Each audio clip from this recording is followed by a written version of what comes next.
So now let's talk about the guillotine choke. Now this is a really effective choke when your partner is leaning forward. So if you knee them or if you kick them and they come forward, this is one of the chokes I'll be looking for. Now, if Miss Alex is leaning over here, I'm going to take my arm and scoop up her neck. So I'm coming over here and I'm going to scoop it up. So this is coming in like this.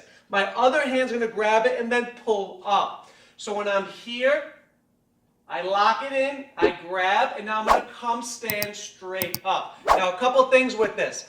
If I'm doing this choke, I'm not coming on my toes. I'd rather stay with my feet planted in like a stride stance and then come up here.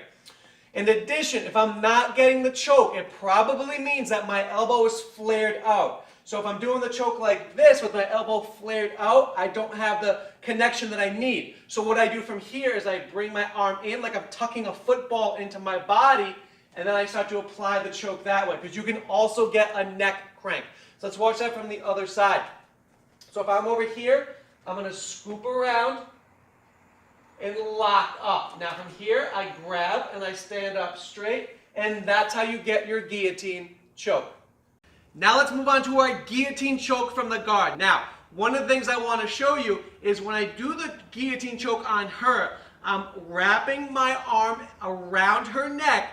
I'm using my other one to grab my own wrist and pull up into her, all right? Because that'll be a little bit hard to see when I'm doing it, but this is the grip. I want to make sure that my elbow is down like I'm holding a football in here and not flared out.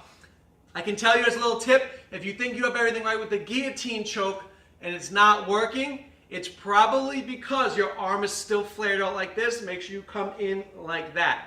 All right, so let's get to it. So I'm in guard with Miss Alex. So I'm going to go into a post. So I'm going to put my foot down, rotate my hips, post my arm, and come up like a zombie trying to grab something. All right, this is important because this is going to set up a few different things for us. So I have control here as we're moving. My foot comes right down, rotate my hips, and I'm going to start to post. As I post, I come straight up like this.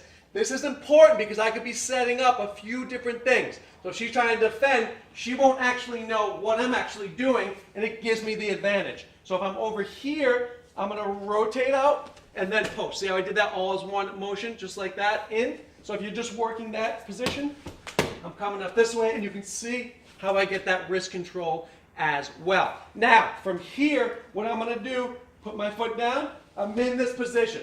Here's my hook of her neck. Now I'm all the way around onto me. If I want to grab my shirt right now, I can do that as well.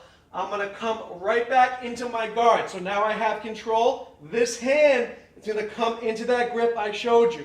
Now, I'm going to start to pull up towards my chest this way. I can also take my feet back, just like that, and that's how you get the guillotine choke. So let me show you from the other side. We'll stay right here. We're going to do it just from here. So I'm going to come up this way. I came right up. Here's my wrap around, just like this. This hand, now see how I'm kind of grabbing my shirt for control? I'm going to put my guard back up, slide this hand inside from here. I'm going to see how she's getting ready to tap, so everyone's safe. I'm in here, I apply my pressure, and then you get your guillotine choke.